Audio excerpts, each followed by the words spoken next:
Bonjour à toutes et à tous, moi c'est Faust, bienvenue sur notre épisode 3 de la série dans laquelle vous me suivez sur mon parcours en tant que pilote de karting. Et aujourd'hui c'est une vidéo un peu spéciale puisque c'est la première course de la saison et aussi la première course de mon retour en karting après, moi je l'ai déjà dit, mais 1 an et demi d'absence. On a commencé la tournée dès le jeudi, comme en témoignent ces extraits. Ah non, c'est très proche là, c'est beaucoup trop proche, c'est horrible. Bonjour à toutes et à tous, je vous emmène avec moi pour la première course de la saison, manche 1 de la Ligue régionale PACA. Ça se passe au circuit du Luc dans le Var. Ça promet d'être un très très beau week-end. Pour l'instant, on est encore loin de tout ça puisque nous sommes à Paris. Donc là, j'ai un petit cours qui m'attend pendant 1h30 et après, train direction Marseille. Et dès demain à 8h, on est au circuit. On traverse au rouge. On traverse. Ah oui, c'est illégal. C'est complètement illégal. Les délinquants. Donc on est bien arrivé à Marseille. J'ai repris le lead sur la caméra. Je suis désormais seul. Mais on va retrouver le padré pour rentrer à la maison puisqu'il est quand même tard. Il doit être 23h. Donc il va falloir tracer un petit peu. Et le trajet était très très fatigant. Ça dit quoi le sang, on se fait taquer et on va pas revenir sur le passé. Pour moi c'est affaire claire. Voilà, comme vous l'avez compris, il y avait un peu de fatigue, un peu de mouvement. Mais le lendemain, le réveil était beaucoup plus clément, comme en témoignent ces extraits. Bien, c'est vendredi matin, il est 7h30 et on est en route vers le circuit. L'énergie est un peu moins présente qu'hier soir, mais au moment d'arriver sur le Tournez à circuit... gauche sur avenue des Camoins. Au moment d'arriver sur le circuit, vous inquiétez pas, elle sera bien de retour. C'est parti pour cette première journée de compétition. Et aujourd'hui, c'est les essais. Et ensuite, on a enchaîné avec la première matinée. Et le vendredi, c'était des essais, des tests sur le circuit.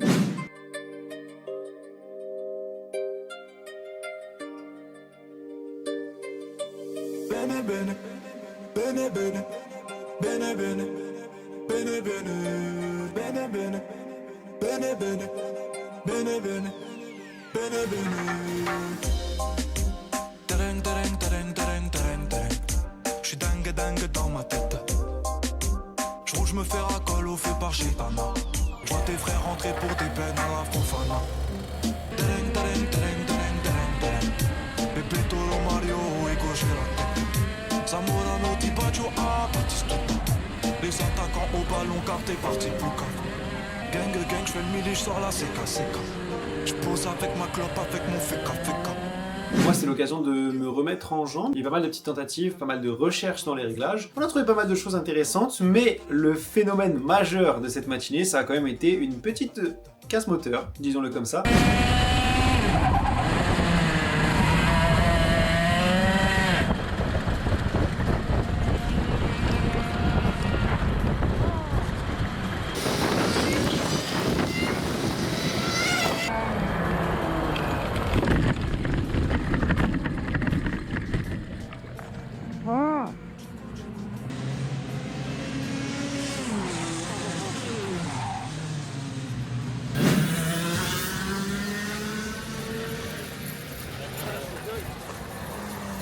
Mais voilà, la matinée s'est quand même plutôt bien passée dans l'ensemble, c'était une bonne reprise. Il s'est passé pas mal de petites choses, mais dans l'ensemble on était plutôt satisfaits. Au moment de se retrouver le midi pour débriefer avec mon père, on était tous les deux plutôt contents, et ensuite on s'est concentré sur l'après-midi. Bon, tu nous fais un petit débrief de ta matinée? Ah, les débriefs de la matinée, plutôt positif. Ça avait commencé de manière un peu stressante. On n'avait pas des pneus très frais par rapport aux concurrents, donc forcément j'étais un peu plus loin derrière. Après ça, petite panne moteur. Casse moteur.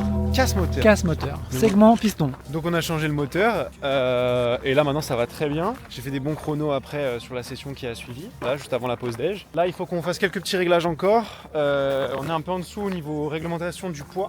Donc il faut qu'on leste le kart, on va rajouter un peu de plomb. Mais c'est des petits détails, c'est des petits trucs à peaufiner, mais c'est plutôt pas mal, c'est plutôt positif je pense. Bon, On est parti pour un petit track walk. track walk. Bilingue. Ok, on fait un tour de piste à pied, quoi. Exactement. La reconnaissance piétonne. Reconnaissance piétonne.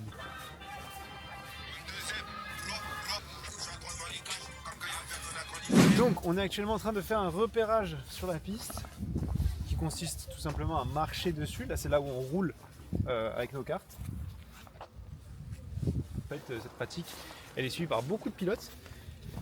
C'est très très utile en général de faire ces track walk ou reconnaissance piétonne parce qu'en fait ça nous permet de voir au plus près et surtout avec plus de précision où on passe sur la piste. Et donc après on se rend beaucoup mieux compte de ce qu'on fait Et ça nous permet notamment d'établir des repères, braquage, freinage, point de réaccélération également. Donc c'est très très pratique. Là je sors là. Ouais, c'est ça. Ouais, et en fait après tu vois ce qu'il faudrait c'est que je sois plus vite là. Ah là, on dit la même chose. Orienté vers la corde ou au moins être droit parce que c'est vrai que là je pointe plutôt vers le mur de pneu là. L'après-midi était un peu plus en dents de scie puisqu'on cherchait surtout à peaufiner les détails, à se conformer aux normes de poids. On a terminé la journée en allant au contrôle technique puisqu'il faut faire valider les réglementations du kart, déclarer le moteur qu'on va utiliser, déclarer si on va utiliser un moteur de secours en cas de casse du premier moteur et il faut faire tout un tas de petites choses, vérifier la conformité du châssis, les normes de sécurité si elles sont respectées sur le kart, bref, tout ça a été fait dans la soirée. C'est la fin de cette journée de test ici au Luc. C'était la première journée en fait de ce week-end de compétition. Dans l'ensemble, ça s'est plutôt bien passé. Le rythme est revenu très très vite et c'était assez surprenant de voir que sur D33. chaque fois le GPS il va me censurer. C'est une folie. Hein. Depuis hier soir, je me fais censurer. On est tout juste en train de quitter le circuit actuellement. Et non, je peux dire que je suis plutôt satisfait de cette journée. On verra ce que deviendra. Dans 3,3 km. Putain, c'est censé être une ligne droite. Sur D33. Donc la journée était satisfaisante, pleine de progression. Je dois même dire qu'on était assez surpris de voir que ça revenait aussi vite en termes de rythme, d'attitude. Après, il y a évidemment des choses à corriger, à perfectionner. Mais non, c'était une bonne journée dans l'ensemble. Là, il y a beaucoup de fatigue aussi. Donc ça va être très important de bien se reposer cette nuit. Et à demain, en fait, pour le jour. Le lendemain, c'était samedi. La matinée a commencé un peu différemment. C'était les essais libres.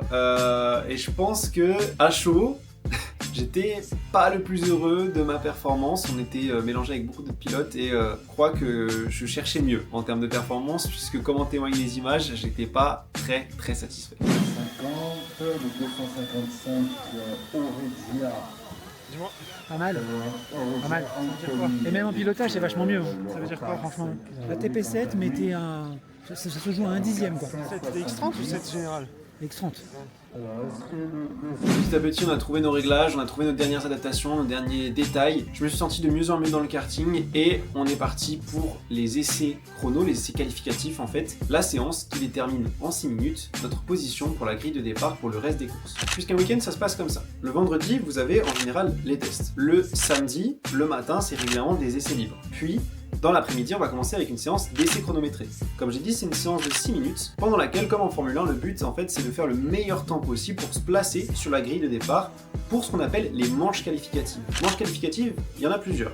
Là, en l'occurrence, dans cette ligue, il y avait 2 courses, et c'est des courses pendant lesquelles on part, comme je l'ai dit, à la position à laquelle on s'est qualifié, pour 10 minutes en général, et le but, c'est de finir la course forcément à la meilleure position possible. Selon notre résultat, on obtient un nombre de points et au cumul de toutes les manches, on obtient une place de départ pour la super hit ou super manche en français. Là, le but évidemment, c'est aussi de se battre pour la meilleure place, mais cette manche, elle est cruciale puisqu'on score le double de points par rapport aux manches qualificatives classiques. Ensuite, à la somme des 3 courses qu'on a faites, à savoir les 2 manches qualificatives plus la super hit, on obtient notre place pour la grille de départ de la finale. C'était donc crucial que je me batte pour ces essais chrono pour avoir la meilleure place possible, pour me donner autant de chances que possible pendant les manches qualificatives. Donc, on est ressorti 6ème de ces essais chrono, c'était plutôt satisfaisant, mais lors de la première manche, il s'est passé un petit couac.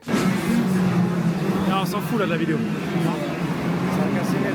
J'avais pas prévu de sortir la caméra dès maintenant, en fait, j'attendais la fin de la journée pour parler, mais il s'est passé un petit contretemps qui m'oblige un peu à débriefer. C'était une super manche, une très bonne manche pour un retour en compétition. Je ressors 5ème ou 4ème du départ en partant 6ème. Et malheureusement, dans les 2 derniers tours, je crois, la roue s'est arrachée. C'était des bouchons qui ont lâché. Enfin, je sais pas trop l'expliquer. C'est dommage parce que la session était très bonne. Mais il reste une manche encore aujourd'hui avant de finir la journée. On va essayer de tout donner. Le but c'est de faire une performance tout aussi bien en termes de pilotage. Et cette fois-ci, on va espérer que la mécanique suive, mais c'est vraiment la faute à pas de chance, c'est un peu dommage. On va juste espérer que ça ne se reproduise pas. Gaz pour la manche 2.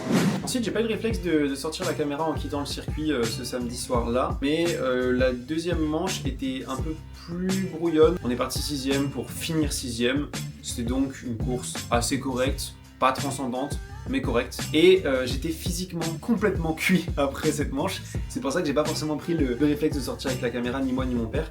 Et donc je me suis concentré sur me reposer parce que j'étais complètement mort. Et enfin on a terminé le week-end avec le dimanche. Et le dimanche c'est forcément le jour le plus important puisque c'est le jour où tout se concrétise. On a commencé le matin avec un warm-up, c'est-à-dire des essais carburateurs. C'est 6 minutes de tests pendant lesquels on se calibre, on se réchauffe, tant le pilote que la machine.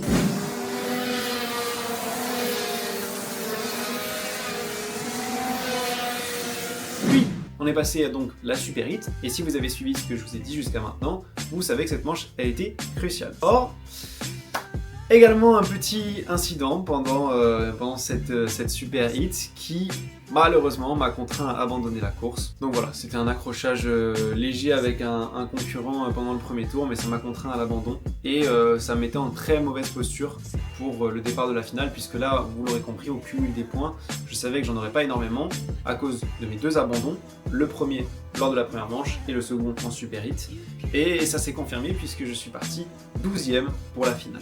Pas de points marqués pendant la Super Heat, ce qui fait que je vais probablement partir dernier pour la finale. Donc va falloir être agressif, Il va falloir, vigilant, rapide remonter. et opportuniste. Donc remonter. Il va falloir remonter. Bon allez. Il n'y a pas d'autre chose. La finale, c'est le moment culminant du week-end. C'est là où il faut tout donner, c'est la course la plus longue. Elle dure 15 minutes plus un tour lors de ce week-end. Ça peut paraître court, mais en réalité, quand on est dans le kart, ça équivaut à peu près à une vingtaine de tours, c'est donc plutôt long. Ça donne pas mal d'opportunités de dépassement, mais c'est aussi physiquement assez exigeant. Je partais donc 12e sur cette grille de départ, et là, j'ai décidé de tout donner. Et le résultat, Faust. Alors Tu l'aurais cru ou pas? on est connus. Tu croyais ou pas? Bon. Tu croyais ou pas? Ah non, je ne croyais pas. Moi non plus. Bon.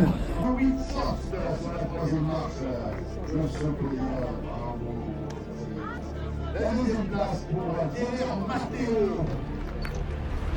Et c'est toujours la finale, c'est une partie de 12 entre 3. C'est magnifique, merci d'avoir commenté.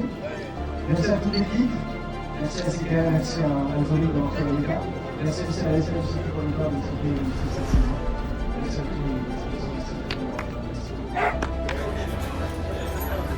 Il y a une personne que tu dois appeler là. Vraiment? Ah oui. Elle t'attend.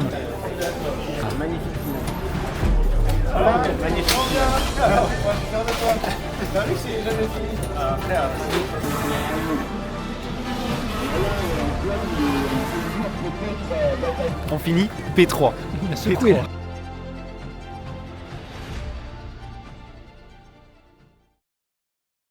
Et voilà comment s'est terminé mon week-end de retour en compétition sur le circuit du Lug en Provence. C'était la première manche de la Ligue régionale de karting. Voilà, je suis très heureux de cette performance. J'aimerais conclure cette vidéo sur également des remerciements. Un merci d'abord à mon papa qui me suit sur tous les week-ends, qui est tout le temps là pour moi et qui prend énormément soin de moi pendant les courses. Un merci à mon mécano, Jorik, qui a été au top pendant ce week-end, à toute l'équipe de CKR. Merci à mes sponsors, Isère Élevage, Linares Immobilier, à tous les mécènes qui ont fait des dons et qui ont contribué à ce que je me retrouve là. Merci aussi à l'ASK du circuit Paul Ricard qui me suivent toujours sur cette saison et qui me soutiennent énormément. Merci à tous également de votre présence, merci d'avoir regardé cette vidéo. J'espère que ces vlogs vous plaisent. Le but, c'est simplement de montrer les backstage et la réalité du karting. J'espère que cette vidéo vous a plu. On se retrouve bientôt pour la manche 2 qui se passera au circuit Paul Ricard, donc à domicile. Je vous dis donc à bientôt, prenez soin de vous et à très vite.